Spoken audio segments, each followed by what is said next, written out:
Hello guys, today I shall be reading my 43rd book of my Thomas Story Library.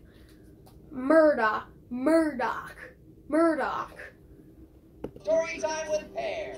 We're just out buying a new kazoo Right now, so we won't have any restrictions. Oh, well, that's good to hear. Some interruptions as we read the story of Murdoch.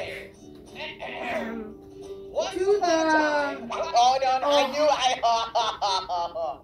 I paused at the right time. I knew it. He was gonna come back. The three little pigs. Murdoch. To the Once train. upon a This time. Orange discovered online shopping and bought a kazoo from home! Woohoo! No! I thought you already had a bass kazoo from this video. Sorry, Bear, but this orange is round in shape and round the kitchen. Ooh, the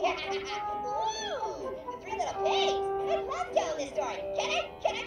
No! Fine. Pear promised he was going to be the story. To the trains. Fine. This is the story about Murdoch, the tender. Okay? When he joined my rally, he thought the Americans talked too much. Turn out the dome, yo. Talked Once too upon a much. time, there were But three he little soon pigs. realized that they Each of these pigs had a little piggy house to help keep them that safe from a big noisy bad worm.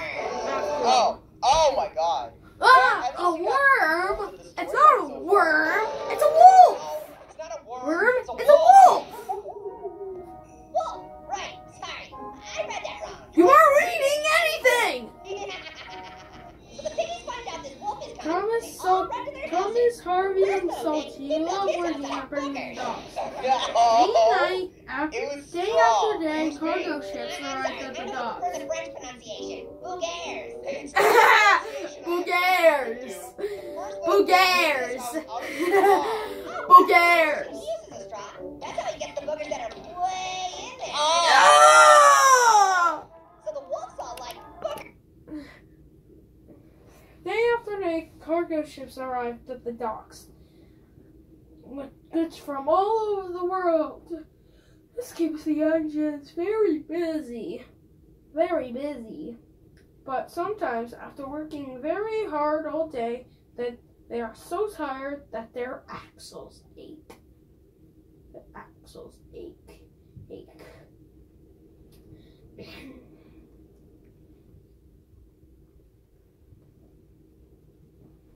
One day, the Fat Controller decided to bring a new tender engine to help.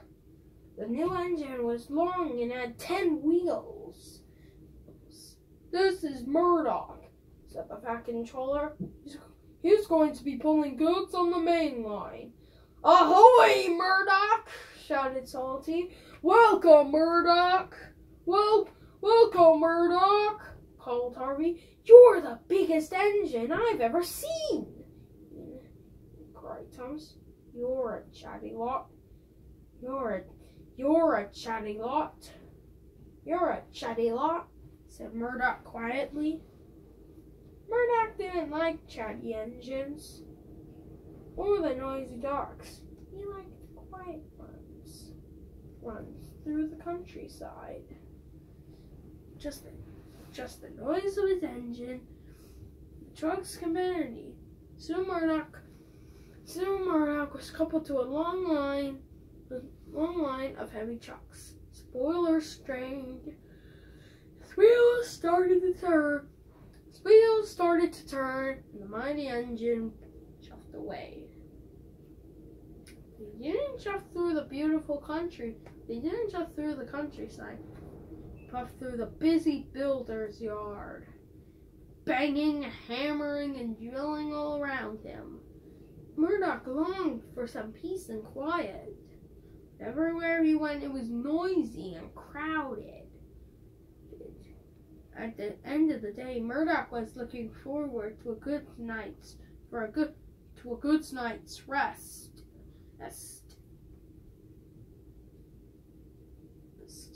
To a good night's rest.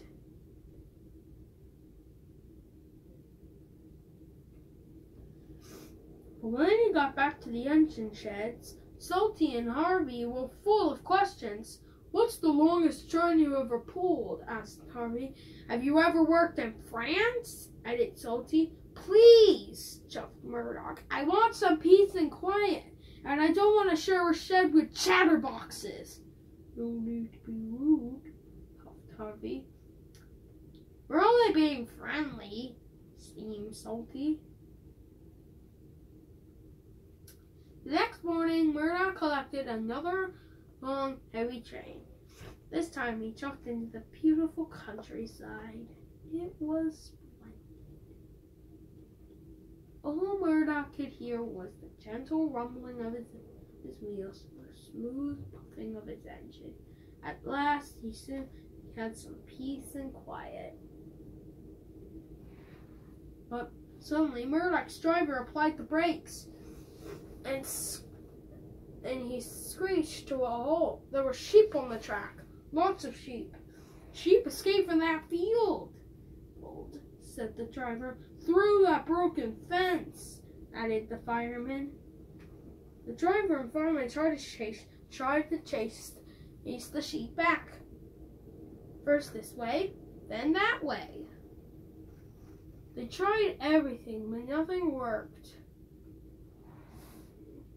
The sheep were pleading louder and louder. It's no use, grumbled the driver. By now, the driver and fireman were very cross and tired. Then they realized that Murdoch's steam had stopped. Spoiler got no pressure. His boilers got no pressure, cried the fireman. Murdoch's fire had gone out.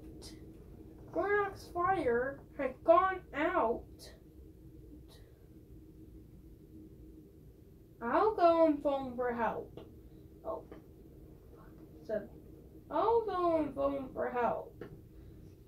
I'll go and phone for help, said the driver.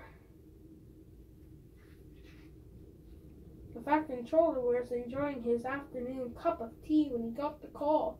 Murdoch's in trouble? Well, Murdoch's in trouble? Well, exclaimed. I'll send help right away. The Fat Controller went straight to the engine sheds.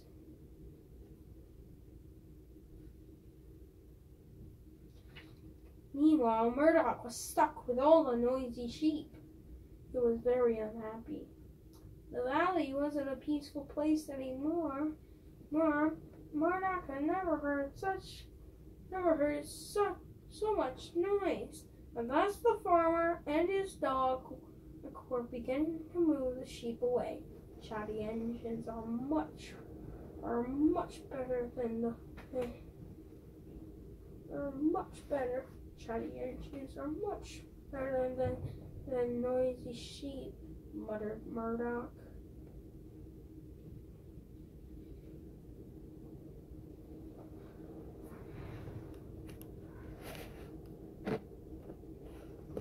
Booger pig, let me come in. And the booger pig's like, not by the booger on my chinny chin chin. And the wolf's Just like, then, whatever. Salty and Harvey chucked into view. I'm glad to see you two. Not that kind of Murdoch. blow. We'll have you out of here in no time. Cried Salty. Before long, Harvey and Salty were hooked up to Murdoch. Then This pig built his house Out of sticks. No, actually he built it way better than that. Second pig built his house to code and adhere to the OSHA regulations. Oh, wow. I didn't expect that. And let me tell you, Well, the wolf. Just- I mean, before long, should Salty you and be a Harvey bit were hooked angry up to about that? Murdoch. Because he didn't say it Then correctly. the heave and the huff, they chuffed out of the valley together. OSHA pig! OSHA pig! Let me come in! And OSHA pig's like, not by the hair of my skinny shin shingles. But he's not even inside the house. The wolf goes, then I'll huff, then I'll puff, then I'll blow your house up. Now let me guess, it didn't work because the house was well built and up to code. Not even close. The wolf used a ton of TNT. Oh my God! That night, the engines were back in the sheds. Thank you for rescuing me, Mr. Murdoch. I'm sorry I was cross. I'm pleased to share a shed with you. And we're pleased to have your company. And we're pleased to have you, replied Tom. Aye, we are. Well, in my mind, it's Bruce Willis's. What? What? I'm sorry. The pig's house is made out of sweat. They're everywhere. They're everywhere. A bunch of them. This makes no sense. It makes 6 cents if you ask me. Oh, this better be going somewhere, Orange. So the wolf's like, little pig.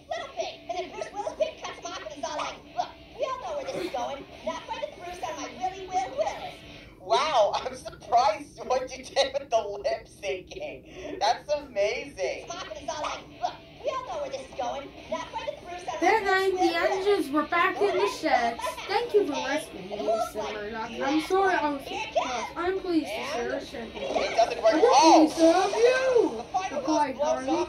Aye, we are, added I don't Salty. understand. Imagine all those Bruce Willises flying through the air, riding the blast wave like crazy. Well, I mean, that is kind of funny. Have you ever imagined such a thing? I can safely say I have not. Imagine it, darn it. Bruce Willis is flying everywhere, riding the waves, looking super tough, falling over people's soup bowls, cruising What? over. Okay, I imagined it. So, Murdoch had what's the moral found of the his story? peace and quiet at last. Explosions are awesome.